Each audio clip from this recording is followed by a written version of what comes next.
이번 행사에는 중식이 제공됩니다라고 했을 때 저는 삼선짬뽕이요라는 답이 돌아온다거나 뭐 문해력 싫어하냐? 혼밥이란 얘기가요. 혼밥이 작곡밥이 혼밥인 줄 알았어요. 표현하고 싶은데 표현하기 어려울 때 우리는 모두 간절히 소통을 원하죠. 좀 원한다고 생각을 합니다. 이게 엄청 어렵습니다. 말이 안 통한다. 혹은 말해봤자 소용이 없다. 내 마음이 아주 복잡한데 내 마음이 이렇게 요동치고 있는데 이 사람들이 어떤 생각과 마음을 가지고 있는지를 잘 파악할 수 있다면 소통은 원래 불가능합니다. 우리를 만날 수 있을까? 없다. 빨리 집에 가고 싶다. 만나서 뭐 하겠어요, 그렇게. 두 가지 버전이 있는데 하나는 느끼한 버전이 있고 하나는 안 느끼한 버전이 있습니다. 뭐 먼저 들어보실래요? 한국 음악계에 BTS와 블랙핑크가 있다면 한국 문단에는 바로 이분이 있습니다. 야, 무려 64세 20만 부의 판매를 돌파한 시집 당신의 이름을 지어다가 며칠은 먹었다의 저자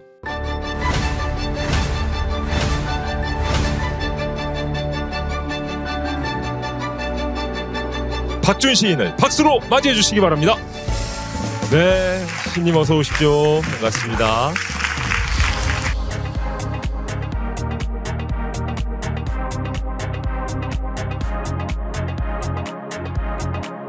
나의 사이는 너와 같았으면 한다.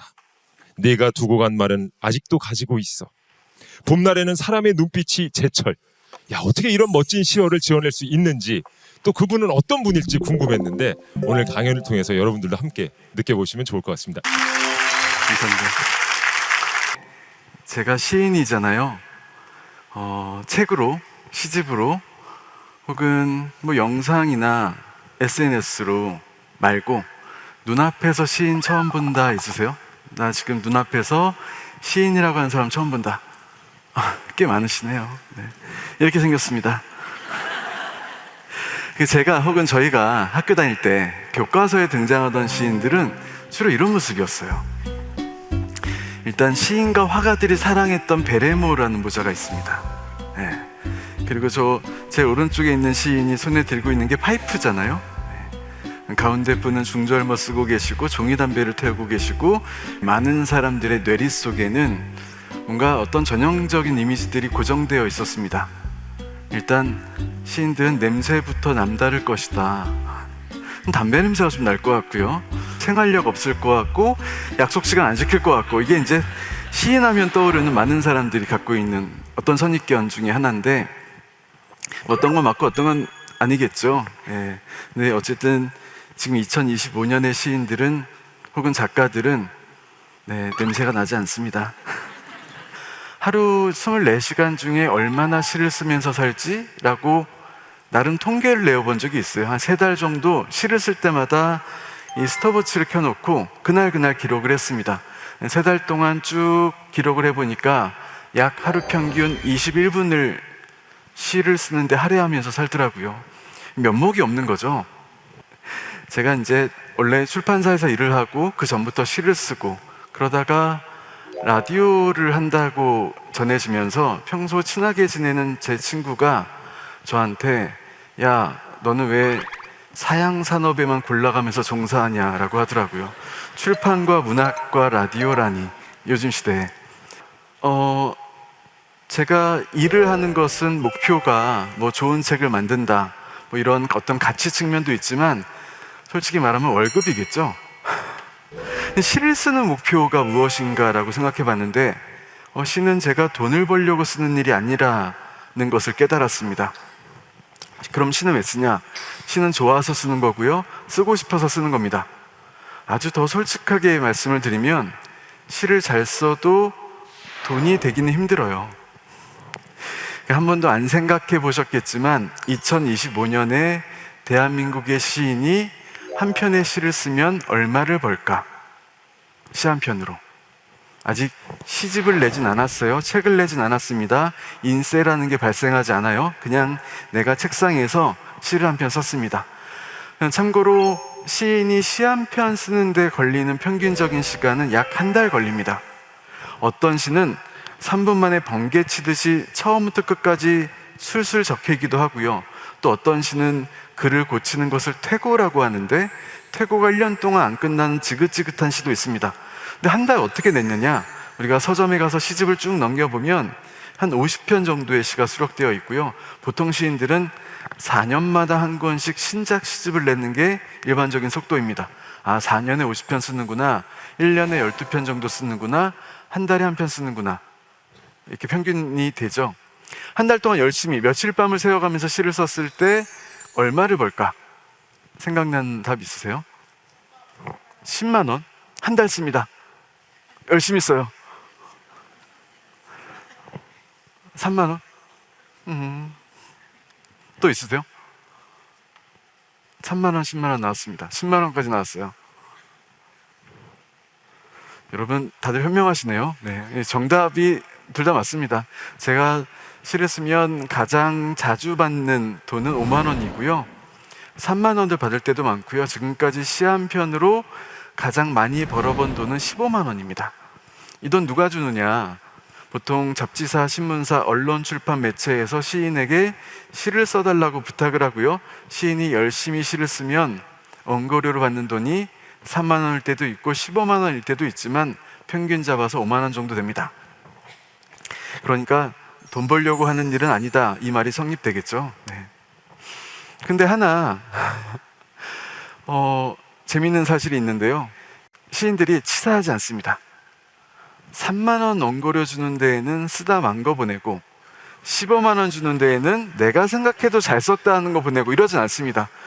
나에게 부탁이 오는 사실 자체를 고마워하고 감사해하면서 그때그때 쓴 시를 보내죠. 왜 고맙냐면 이번 계절에 혹은 이번 달에 어떤 매체에서도 나에게 시를 보내달라고 부탁하지 않으면 쓰면 뭐합니까?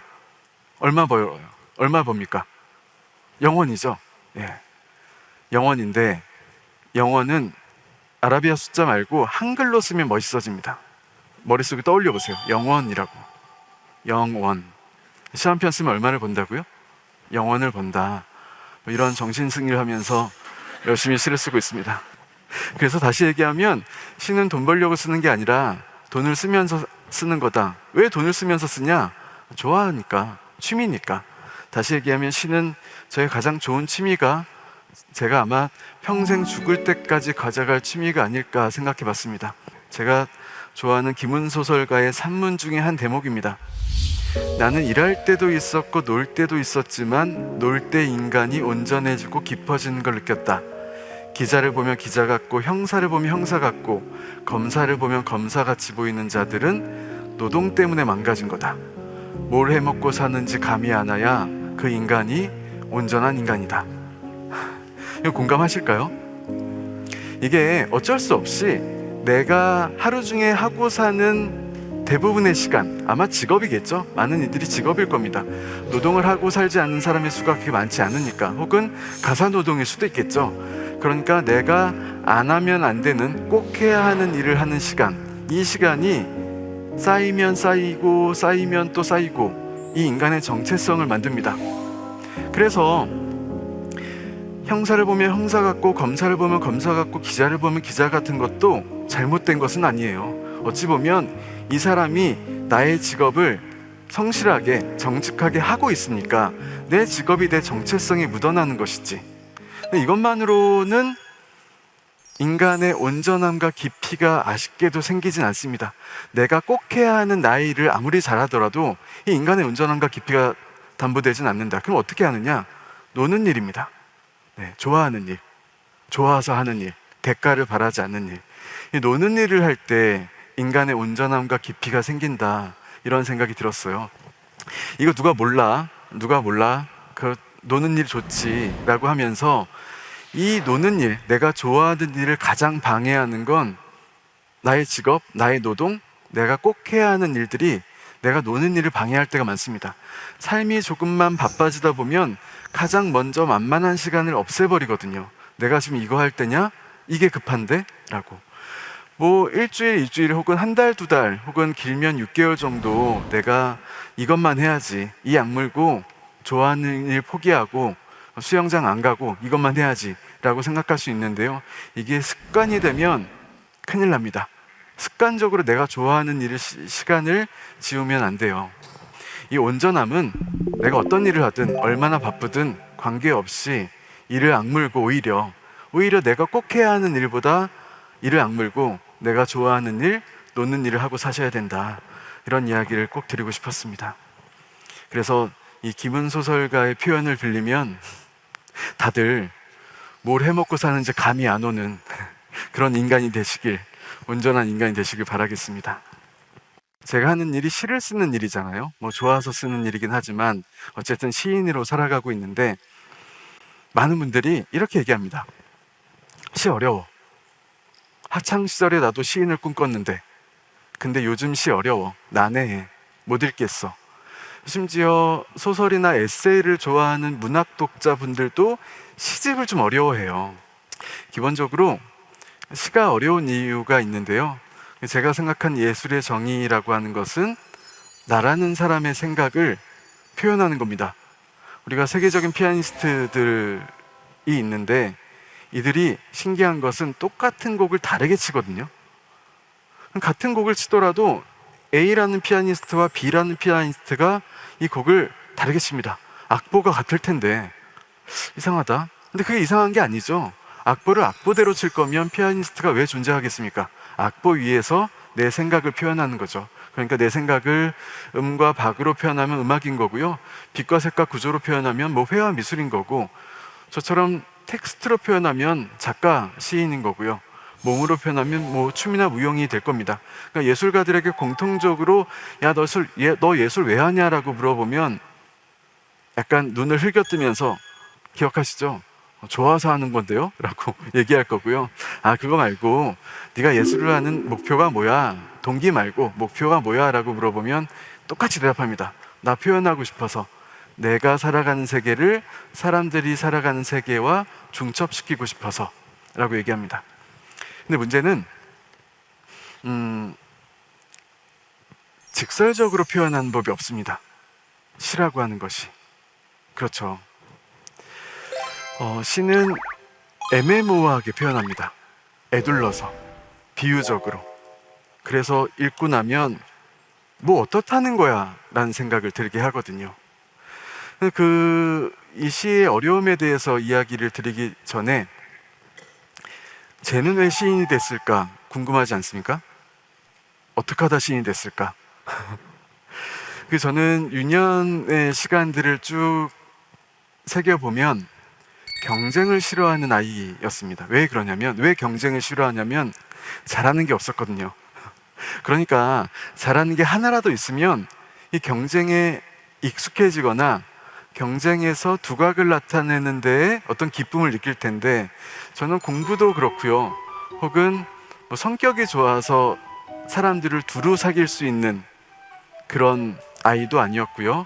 뭐 운동을 잘하지도 못했고 춤이나 노래, 악기의 재능도 없었고 하다못해 무슨 게임에서 좋은 아이템을 가진 적도 없습니다. 그러니까 그렇게 유년 시절과 청소년 시기를 보내는 동안 체득했던 거죠. 경험했던 거죠. 내가 어떤 경쟁 상태에 놓였을 때 잘하는 법이 없으니까 절로 경쟁을 회피하거나 두려워하는 청소년이 되었던 거죠. 이렇게 경쟁을 회피하는 성향을 가진 아이가 성인이 될 무렵에 친구들은 다들 대학에 간다 그러고 나는 뭘 하지?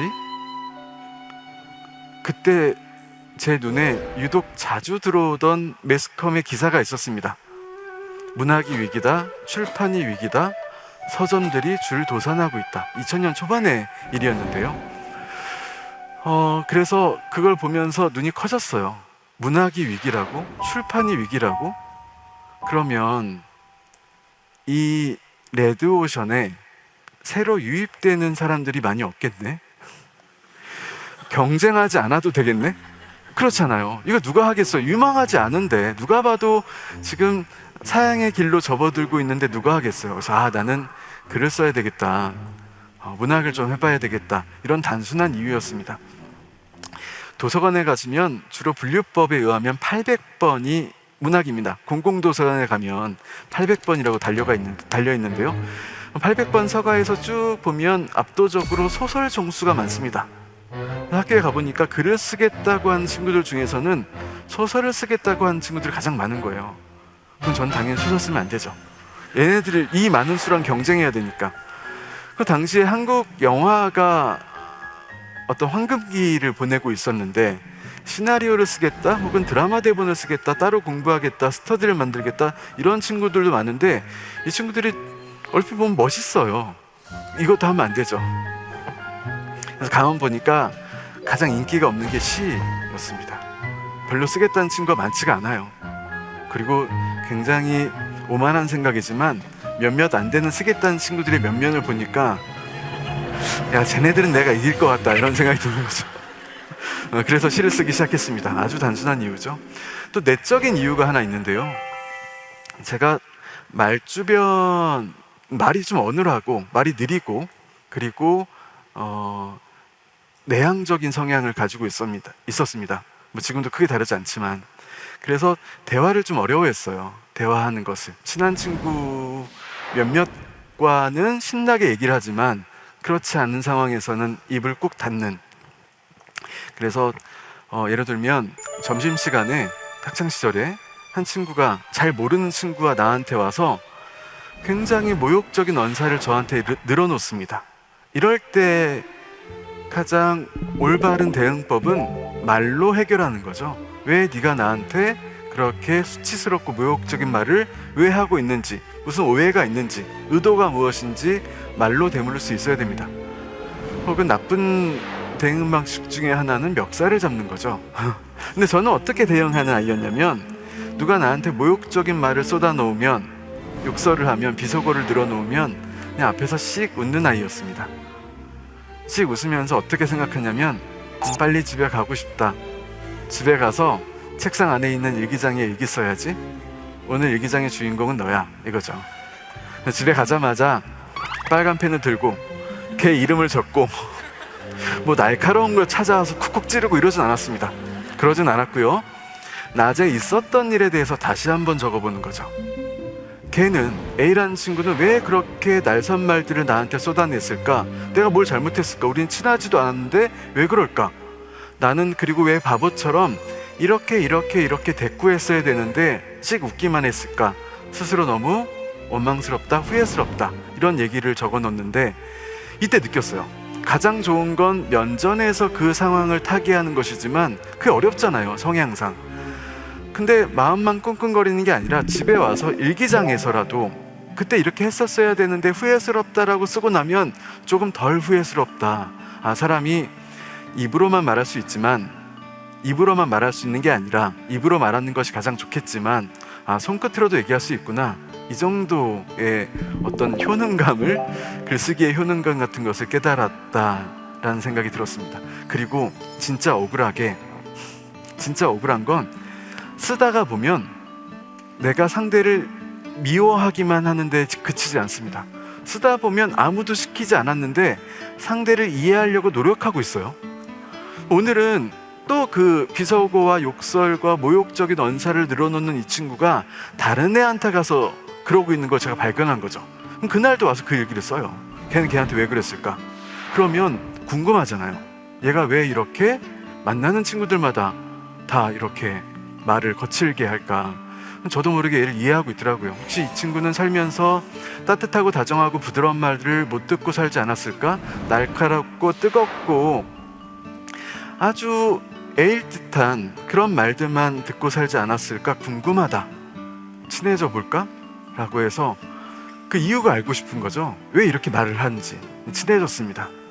근데 뭐 크게 다르지 않은 이유였는데 그래서 쓰다 보면 타인의 마음을 눈앞에선 잘 읽어내지 못하지만 계속 복기하고 생각하고 이런 것이 아니었을까 추측하다 보면 이 사람의 마음을 내가 조금은 더 넓게 혹은 더 깊게 아주 조금이라도 이해할 수 있지 않을까? 아, 이게 글쓰기가 가진 어떤 장점이구나, 이 정도를 떠올리고 시를 쓰겠다라는 사람이 되었습니다.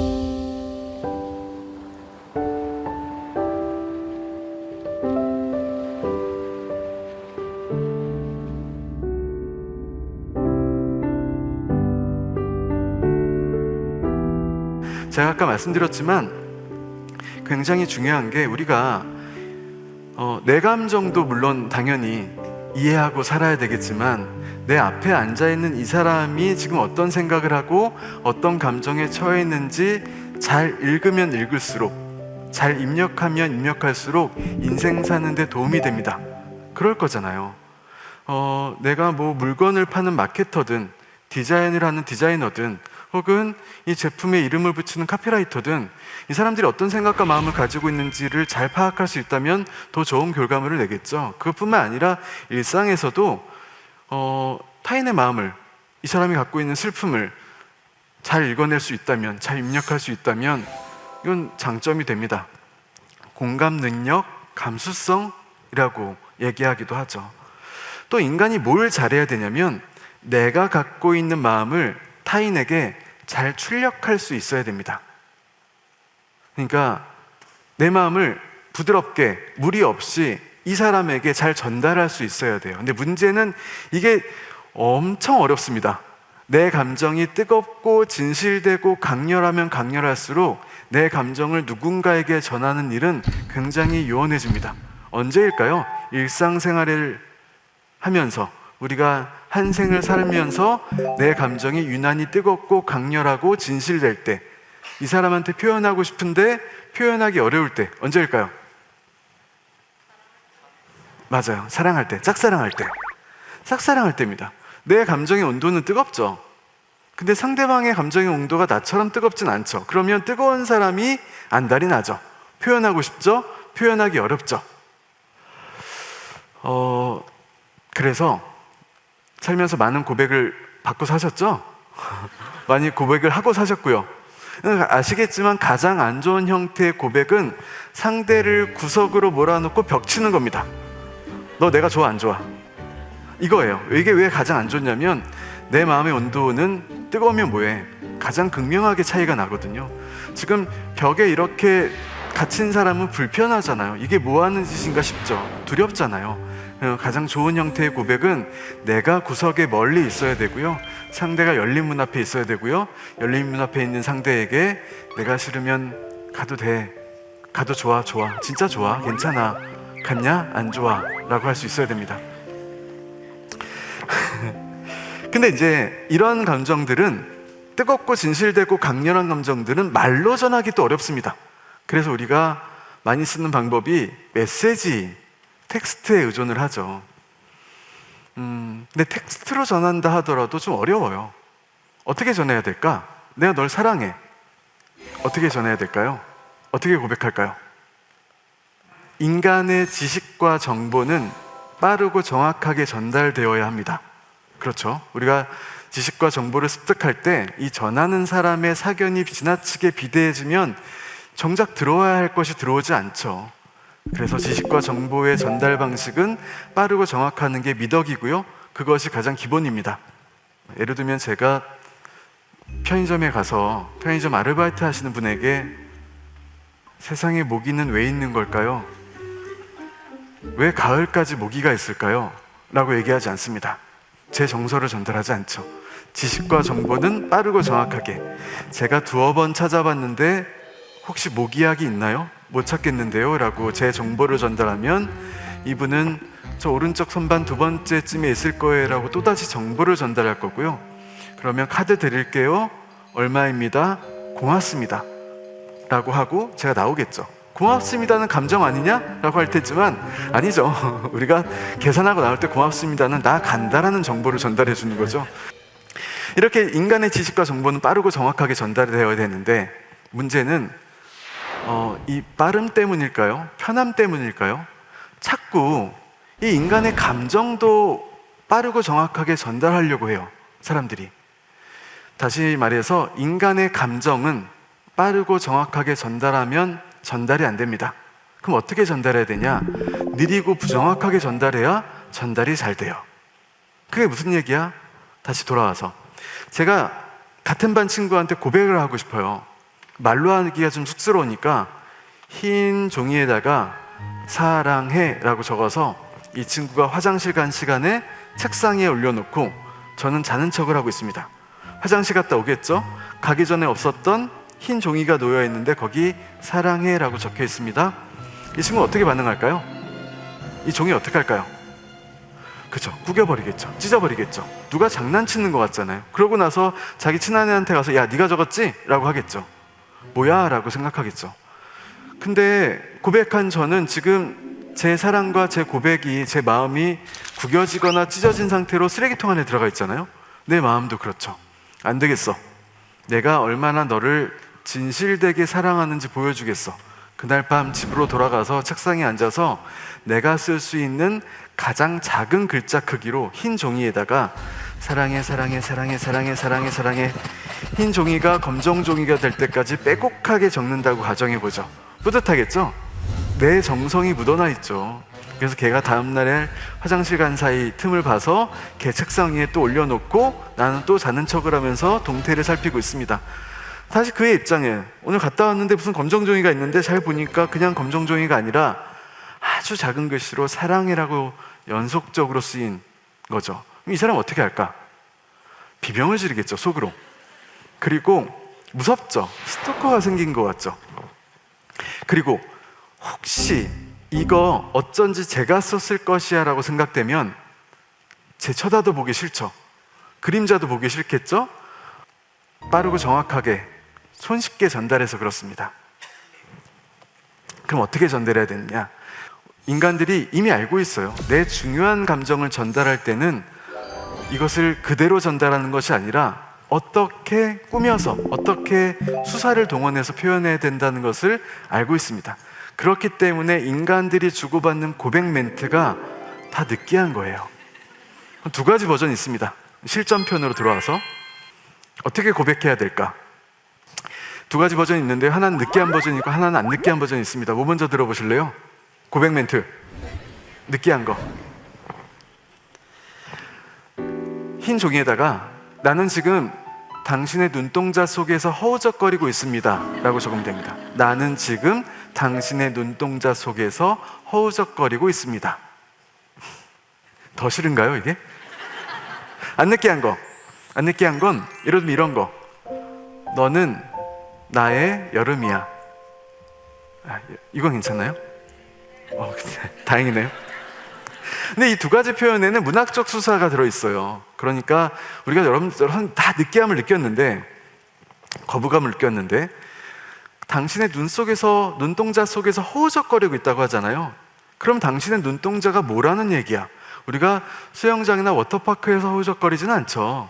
호수나 바다일 텐데 마치 너의 눈동자가 호수처럼 맑고 바다처럼 깊어, 이런 의미가 생략되어 있죠.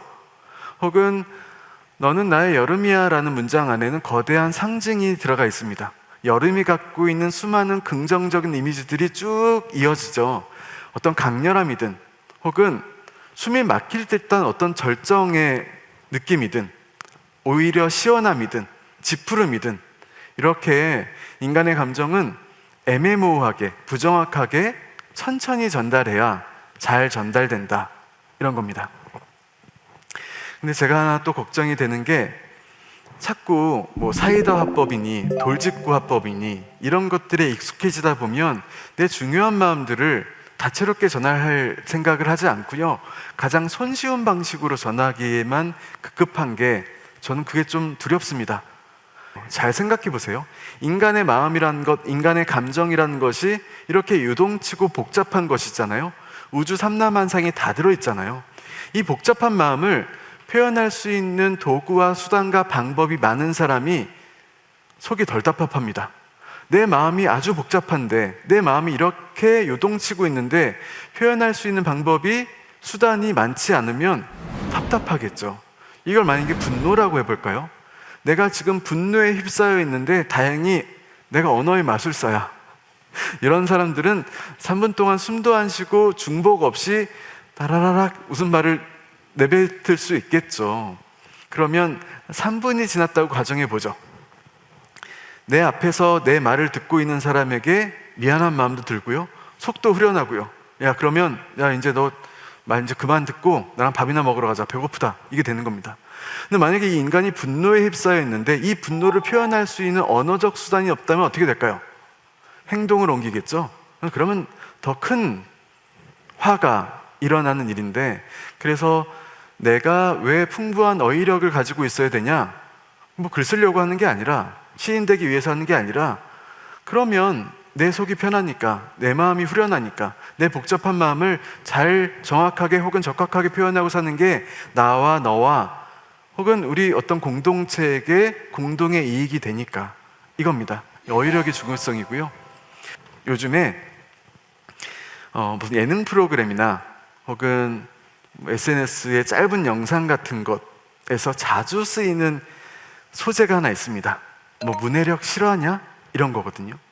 그러니까 특히 젊은 세대의 문해력을 개탄하면서 왜 이 뜻을 몰라? 라고 위에서 비난하면서 개그 코드로 쓰면서, 그러니까 학교에서 교수가 이번 과제 금일까지 제출이라고 했지? 라고 했을 때 이 말을 듣고 금요일까지 제출한다거나, 혹은 어떤 행사에 안내 공지사항에서 이번 행사에는 중식이 제공됩니다라고 했을 때 개인 채팅이 와서 저는 삼선짬뽕이요라는 답이 돌아온다거나, 그러면 너 금일 몰라? 말도 안 돼. 그러면 자길 몰라? 명일 몰라? 중식 몰라? 조식 몰라? 석식 몰라? 왜 몰라? 이렇게 비웃고 있는데요. 근데 이게 저는 그런 말을 하는 사람들이 아직 많이 없지만 세대 간의 언어 충돌이라고 느끼고 있습니다. 무슨 얘기냐면 금일도 그렇고요, 중식도 그렇고요, 한자어가 기반이 되죠. 제가 아까 처음 보여드렸던 시인들, 오른쪽이 김종삼 시인이고요, 가운데가 김수영 시인, 그리고 가장 왼쪽에 오른쪽 시인이 박인환이라는 시인인데요, 이들은 1920년대에 태어난 시인들입니다. 근데 놀라운 건 저와 동일한 언어 감각을 가지고 있어요. 무슨 얘기냐면 이 세상을 인식할 때 한자 낱말을 기반으로 이 세계를 익혔다고요. 근데 지금 우리가 약간 놀리듯이 말하는 이 세대는요, 국한문 혼용체 세대가 아니에요. 아닙니다. 한자를 획 정확하게 순서 그대로 적을 수 있든 그렇지 않든 간에 우리 세대는 이 한자 낱말에 익숙해져 있습니다. 그 국립국어원의 발표를 보면 약 60% 정도의 우리 낱말이 한자어의 조합으로 이루어져 있거든요. 네. 그런데 지금 우리가 얘기하는 이 젊은 세대들은 기성세대가 뭘 알려줬냐면 아주 세상을 언어로 습득하던 시기부터 영문을 같이 알려줬죠. 영어 교육을 했죠. 네. 제 얘기는 영어 교육하면 안 된다가 아닙니다. 다른 방식으로 세상을 인식해 왔다고. 그래서 얼마 전에 나이 차이가 많이 나는 사촌 동생이 라면을 끓이는데 스프가 두 종류였는데요, 하나가 후첨 스프라고 적혀 있는 거예요. 후첨 스프. 근데 얘를 이거 같이 넣은 거예요. 그래서 제가 야 이거 왜 넣어? 그래서 왜 스프인데 후첨 스프잖아. 후첨 스프가 뭔데? 이 친구가 무슨 후추 아니야? 라고 하더라고요. 응 아니야, 후에 첨가라고. 별첨, 첨부파일 이런 이때 첨자잖아. 근데 그게 이제 안 되는 거죠. 저도 덜 답답해했습니다. 어때? 같이 넣으면 어때? 이런 생각을 했는데요, 이 인식이 없는 거죠. 왜 그러냐면 기성세대가 영어 교육 시켰으니까, 영어 유치원 보냈으니까. 우리가 세대 간에 쓰는 언어가 다르다, 충돌하고 있다. 지금이야 저 같은 기성세대가 야 이거 몰라? 이거 몰라? 라고 하겠지만 전 10년, 20년만 지나도 이 세대가 사회의 중심 일원이 되면 이제는 우리가 이 사회가 낯설어진다라고 생각합니다. 영어 능력이 뛰어나든 뛰어나지 않든 이 문제가 아닙니다. 감각에 대한 문제니까. 네. 그래서 이것을 그냥 웃고 끝날 것이 아니라 이 사회 공동체가 쓰는 언어가 앙상해지고 있으면 안 되는데 큰일이다, 큰일이다. 그러니까 기성세대들은 순화할 것은 좀 순화해야 되고요, 또 젊은 세대들도 뭐 어느 정도의 우리 한글이 한자어의 조합으로 많이 이루어져 있으니까 이것을 알려고 하는 노력도 어느 정도는 따라야 되고, 그래서 우리가 서로 언어에 대한 합의가 필요하지 않을까라는 생각이 시를 쓰는 사람으로서 제가 갖고 있는 요즘 가장 큰 고민입니다. 그래서 자꾸 어떤 극에 달한 것을 보고 이 친구들이 찢었다, 미쳤다 이 두 가지로 표현하거든요. 그럼 안 된다는 거죠. 저게 어떻게 좋은지를 다양하게 얘기할 수 있어야 되는데, 그리고 결과적으로 이것은 폭력으로 연결됩니다. 내가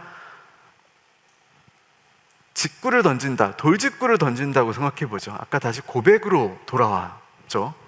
그래서 제가 요즘 청소년들한테 고백 어떻게 해? 라고 하면 그냥 DM 보내요.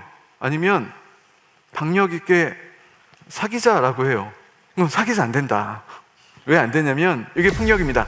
나는 그냥 직구를 던진 거죠. 상대가 받으면 캐치볼을 할 수 있지만, 사랑을 할 수 있지만, 나는 직구를 던졌는데, 아주 정확히 던졌는데 상대가 그 공을 받지 못하면 맞죠. 우리가 쓰는 언어에는 묘한, 나도 알지 못하는 폭력들이 숨어 있는데, 그럼 상대 입장에선 고백 공격을 당한 거죠. 그럼 멍이 들겠죠. 상대가 불편해지겠죠. 이런 의미의 폭력. 그리고 이 힘을 내가 받을 수도 있습니다. 사귀자라고 했을 때 높은 확률로 돌아오는 답은, 거절의 답은 꺼져예요. 상대가 나보다 더 높은 수준의 능력을 가지고 있다는 거죠. 나는 세게 던졌는데 상대가 그걸 받자마자 더 세게 던졌는데 이번엔 그걸 내가 맞는 겁니다. 이번엔 내가 멍들죠. 내가 힘을 줘서 던졌으니까 그 2배의 힘으로 나한테 날아오는 것이죠. 그럼 어떻게 해야 되냐?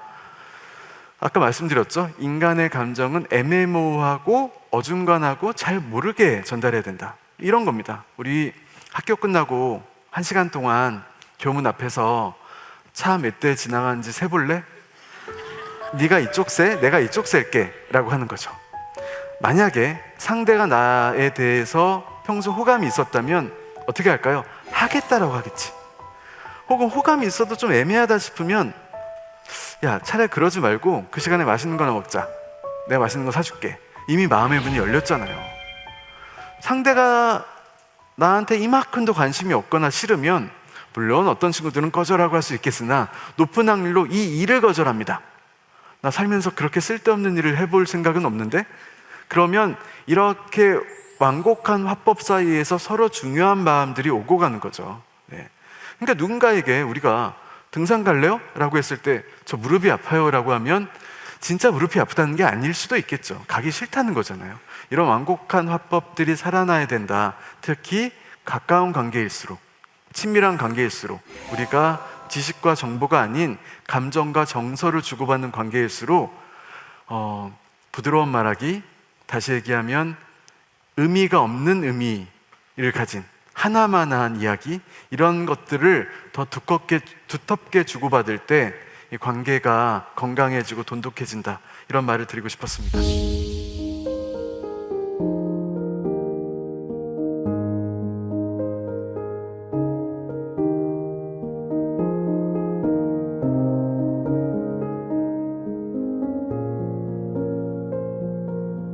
예술이라고 하는 것은 인간의 복잡한 마음을 누가 더 복잡하게 얘기하냐에 특화된 사람들 같아요.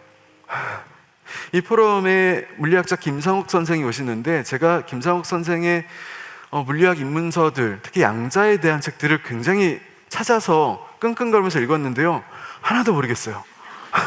근데 어느 순간에 괜찮다라는 생각이 들었어요. 어떻게 이렇게 복잡한 걸 단순하게 얘기하겠어요?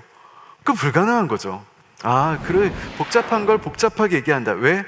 훼손시키지 않게 하기 위해서, 이 원형을 보존하기 위해서 복잡함을 복잡하게 얘기한다. 그래서 우리가 문학예술 작품을 대할 때 난해함을 느낄 때가 많다라고 말씀드렸는데, 이거는 예술가들의 어떤 미학적 허영이 아니라 인간의 이 마음이라고 하는 원재료를 최대한 보존하기 위한 노력이다. 나만의 시각을 갖고 이걸 더 이상 우리가 해석하고 분석할 거 없이 그냥 마음과 마음이 만나는 일이라 생각하고, 좋으면 좋다, 이해가 안 가면 이해가 안 간다, 이렇게 좀 큰 틀에서 받아들이면 도움이 될 것 같습니다. 끝으로 문학예술은 인간을 기쁘게 하거나 즐겁게 하거나 유쾌하게 하는 데 특화된 장르가 아닙니다. 인간을 불편하게 하죠. 왜 이렇게까지 하지? 이해가 안 가죠. 이해가 안 간다는 게 지식의 문제가 아니라고 말씀드렸어요. 정서와 마음과 결의 문제인데 어떤 장편 소설을 읽다 보면 진짜 덮고 싶어요. 괴로워요. 내가 왜 이것을 괴로운 것을 계속 읽어야 되는지 이유를 모르겠어. 근데 제가 하나 이 이유를 알려드리면 문학예술의 궁극적인 목표는 내가 잘 모르는 것, 내가 불편한 것과 친해지는 연습을 하게 만듭니다. 운동과 같은 원리를 가지고 있습니다. 저는 비록 어떤 운동도 하지 않지만 운동의 원리만큼은 잘하고 있어요. 내가 열흘 전에 4km를 뛸 수 있으면 매일매일 뛰어왔다면 오늘도 4km를 뛸 수 있죠. 그리고 어떤 부상을 당하지만 않는다면 열흘 후에도 한 달 후에도 나는 4km를 뛸 수 있습니다. 혹은 이 4km를 더 빨리 뛰거나 매일매일 뛴다면 혹은 더 멀리 뛰는 사람이 되겠죠. 그러니까 우리가 뛸 때 마냥 즐겁고 마냥 쾌감만 드는 것은 아니죠. 이게 호흡이 가팔라지고 이 사점이라고 하나요? 러너사이라고 하나요? 뭐 이런 것도 느끼면서 다 뛰고 나면 하나도 힘이 남아있지 않은 상태까지 뛰죠. 근데 그렇게 되면 놀랍게도 다음 날 혹은 다다음 날에는 더 빠르게 멀리 뛸 수 있는 힘이 새로 생깁니다. 그러니까 문학예술이라고 하는 나를 불편하게 만드는 것들과 자주 내가 노출되고 훈련되다 보면 결국 불편한 나의 진실, 나의 본심 혹은 사랑하지만 지금은 당장 불편한 너의 그 표정 너의 그 걸음걸이를 혹은 너의 그 마음을 이해할 수 있는 어떤 나의 체력 같은 것이 증대되지 않을까. 여기서 하나 중요한 것은 상대를 잘 이해하고 잘못 이해하고 얼마만큼 이해하고는 중요하지 않습니다. 가장 중요한 건 상대에 대한 이해를 꺾지 않으려고 하는, 그러니까 상대를 이해하는 이 태도를 견지하는 나의 지금, 나의 모습이 가장 중요하다. 문학과 예술은 그렇게 타인과 나와 또 이 불편하기만 했던 세상을 잘 대할 수 있는 그런 방법이 서로 통해 있다. 그런 의의가 있지 않을까라는 생각을 해봤습니다. 내가 누군지 알아! 왜 오셨지? 실물을 영접하게 될 줄은 몰랐어요.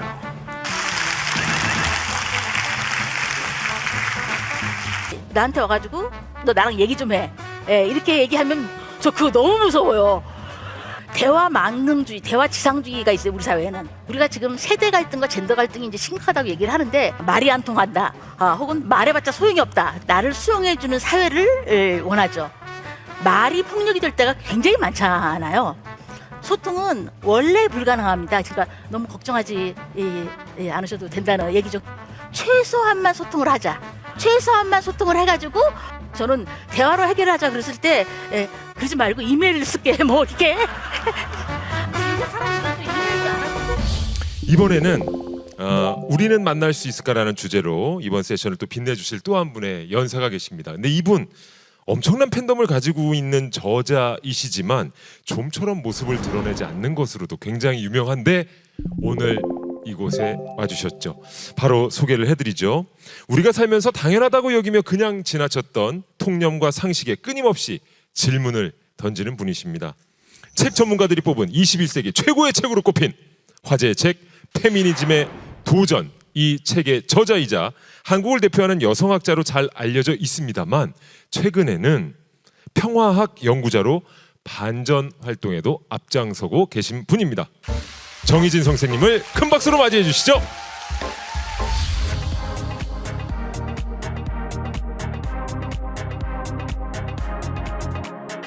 아까 그 박준 시인이 이 말씀을 들으면서 이 소통 방식이 너무 다르다. 아니 저는 여기다가 빽빽하게 PPT에다가 막 엄청나게 막 노트 필기 하듯이 썼거든요. 근데 이 시인께서는 자유자재로 즉석에서 얘기를 하신 데다가 제가 또 충격을 받은 것은 그 뜨겁고 진실하고 강렬한 감정, 그게 뭐냐고 물어보셨잖아요. 뜨겁고 진실하고 강렬한 감정. 근데 저는 분노요 이렇게 대답을 하려고 했거든요. 그게 짝사랑이라니 저 생각도 못했어요. 생각도 못했어. 그렇다고 소통이 안 된다는 얘기는 뭐 전혀 아니고요. 우리가 어떤 언어를 쓸 때 서로 받아들이는 바가 다른 거죠. 그것이 이제 뭐 또 소통의 어려움이기도 하고 또 어떤 면에서 삶의 또 즐거움이 되기도 하고 그렇습니다. 그러니까 우리는 만날 수 있을까? 이게 이제 제 주제예요. 그러니까 만날 수 있을까? 이 얘기는 사실은 좀 그렇지 않은 것 같은 그 느낌이잖아요. 만날 수 없다라는 것이 이제 저의 기본적인 생각이고, 그렇지만 포기하지 않는다. 그렇게 포기하지 않으려면 왜 만날 수 없는가를 우리가 알아야 되겠죠. 저한테 소통 방법을 알려달라는 게, 소통에 대해서 강의를 하라는 이제 의뢰가 몇 번 왔었는데, 그때마다 소통 그거 안 되는 겁니다. 제가 이렇게 얘기를 했더니, 그러면 그 얘기를 해달라는 거예요. 그래서 강의 제목이 소통 불가능성의 인문학이라는 제목으로 여러 번 강의를 했는데, 왜 제가 이 문제에 꽂혔겠어요? 왜냐하면 제가 소통을 하려고 굉장히 노력을 하는 사람인데, 그때마다 무지하게 좌절을 받고 무시를 받는 거예요. 뭐 무시라고 하면 또 여러분 공감하지 않으실 수도 있겠지만, 좌절을 이제 하는 거죠. 소통을 노력을 했을 때 손해를 보거나 내가 더 약자인 것 같은 그런 느낌을 받았을 때, 그래서 이제 이 소통의 문제에 대해서 이제 고민을 하게 됐죠. 우리는 모두 간절히 소통을 원하죠. 저 원한다고 생각을 합니다. 소통을 원하는데, 내 뜻대로 되는 대화 혹은 나를 수용해주는 사회를 원하죠. 근데 이제 이것이 바로 이제 타인과의 연결이고 삶의 조건이자 의미가 되겠죠. 그렇지 않을 때 사실 좀 외롭다고 이제 표현들을 한다고 저는 이제 생각을 합니다. 대화를 시도하는 사람이 약자가 된다고 저는 이제 생각하는 때가 많습니다. 보통 이제 약자가 되는 경우가 이제 기본적인 사회적 권력 관계에 의해서도 약자가 되기도 하지만, 많은 경우에 어떤 그 인간관계가 갑을 간의 관계가 있는 것만은 아니잖아요. 갑을 병정 뭐 여러 가지 이제 관계가 있기 때문에, 맥락에 따라서 이제 누가 더 사랑하느냐, 누가 더 소통을 원하느냐, 욕망을 누가 더 어떤 욕망을 갖고 있느냐, 이거에 따라서 약자가 되기도 하고 그렇지 않기도 하고 그렇죠. 저는 대화는 평화고 곧 민주주의라고 생각하는 사람이 아닙니다. 보통 우리가 이게 폭력 대신 대화가 좋은 거라고 생각을 하는데, 사실은 말이 폭력이 될 때가 굉장히 많잖아요. 말이 폭력이 될 때가 많기 때문에 이 폭력과 대화를 저는 반대말이라고 생각하지 않습니다. 특히 이제 대화 지상주의자, 이런 사람은 저는 약간 의심하는 편이에요. 대화 지상주의자인 사람은 대부분 아쉬운 게 없거나 자기 말대로 다 세상이 다 돌아가는 사람들일 경우가 많죠. 스트레스의 대부분 우리가 받는 스트레스는 뭐냐면, 이 상대방하고 직장 상사든 뭐 배우자든 파트너든 자녀관계든 말이 안 통한다, 혹은 말해봤자 소용이 없다. 저 인간은 말해봤자 소용이 없다. 여기서 말이 안 통하고 말해봤자 소용이 없는데 그때 내가 손해를 봐. 그럴 때 이제 우리가 굉장히 답답한가 봐. 근데 그렇지만 이제 반대로 말이 통하는 순간에는 인간이 말이 어떤 사람하고 통하는 순간에 사랑을 느끼고 굉장한 이제 깨우침의 쾌락을 이제 얻게 되죠. 저는 사랑이 말이 통하는 순간이라고 생각합니다. 근데 그런 순간이 인생에서 그렇게 많지 않죠. 또 더구나 또 한 사람하고 제도권에서 같이 이렇게 한다는 거는 그것이야말로 어떻게 보면 이게 폭력이라고 할 수 있겠죠. 소통은 원래 불가능합니다. 제 이유를 또 이제 말씀을 드릴게요. 소통은 본래 불가능한 인간 사이다. 그래서 이 강좌는 소통의 중요성을 말하는 강좌가 아닙니다. 소통을 중요성을 말하는 강좌가 아니라, 제가 할 얘기는 왜 불가능한가를 살펴봄으로써 최소한만 소통을 하자. 최소한만 소통을 해가지고 마음의 평화를 상호 얻자. 근데 사실 최소한만 소통을 한다는 건 쉽지가 않거든요. 그러려면 일단 상대를 존중하고 현실을 수용해야 돼요. 그게 사실 상대를 사랑하는 게, 상대를 존중하는 게 사랑하는 것보다 훨씬 어렵거든요. 실제로 두 분은 만나신 적이 있으신가요? 어떠신가요? 절대로 없죠. 네. 절대로 없어요. 아니, 있을 리가 없죠. 근데 참 솔직하게 말씀드려도 아, 예. 이미. 책에선 빈틈이 없거든요. 아, 왜 저한테 왜 그러시는 거예요? 예. 알아보고 대화해야 된다, 그런 말씀하셨는데 어떻게 알아봐요? 솔직히 말씀드리면 이렇게 말하면 그것도 클리셰, 아니 진부한 말이지만 저는 그냥 무시하는데요. 우리 사회 하나 될 수 있게 좀 도와주세요, 선생님. 네. 아, 네.